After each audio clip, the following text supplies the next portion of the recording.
تو اچھا سوال کیا ہے. دیکھیں اس بارے میں جو اصل مسئلہ ہے نا وہ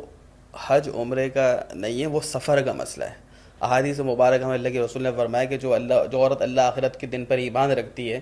تو وہ جو ہے 3 دن 3 رات سے زیادہ سفر نہ کرے، مگر یہ کہ اس کے ساتھ اس کا شوہر یا محرم ہو. اب 3 دن 3 رات جو مسافت ہے اس دور کے حساب سے جب علماء نے کہا تو وہ تقریباً 78 کلومیٹر ہے. 78 کلومیٹر سے زیادہ اگر وہ سفر کر دے تو اس کے ساتھ محرم کا ہونا یا اس کے شوہر کا ہونا ضروری ہے. تو علماء یہ فرماتے ہیں کہ بھائی اگر ایک عورت کے پاس جو ہے مال ہے لیکن محرم نہیں ہے اس کے ساتھ، یعنی کہ اس کا شوہر بھی نہیں جا سکتا، محرم بھی کوئی یعنی کہ اس کی کوئی بھائی تیار نہیں ہے، بچہ جو ہے وہ کوئی بالغ بچہ اس کے ساتھ نہیں ہے، اور اب یا تو یہ اس کے بعد اگر اتنا خرچہ ہے کہ وہ خود اپنا خرچہ بھی اٹھا لے گی، شوہر کا خرچہ بھی اٹھا لے گی، تو پھر اس کو جانا چاہیے کہ اس کو ثواب بھی زیادہ ملے گا،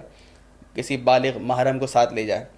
لیکن اگر ایسی کوئی ترتیب نہیں ہے تو پھر جو ہے جیسے میں نے عرض کیا تھا کہ حج پہ جانا تو فرض ہے، لیکن اگر کوئی معقول عذر ہو تو پھر آپ نہ جائیں. تو پھر ظاہر سی بات ہے کہ شریعت نے جب محرم کی شرط لگائی تو پھر وہ نہیں جائے، اور اگر وہ اس بنیاد پر اگر اس کو تاخیر ہوتی ہے تو وہ جو ہے وہ ایسی کوئی جو ہے گناہ کے زمرے میں بات نہیں آئے گی. تو وہ اللہ تعالیٰ سے دعا کرتے رہے کہ آئندہ سالوں میں ایسا انتظام ہو جائے کہ جب محرم ہو تو اس کے ساتھ جائے. البتہ امام شافعی رحمۃ اللہ علیہ کا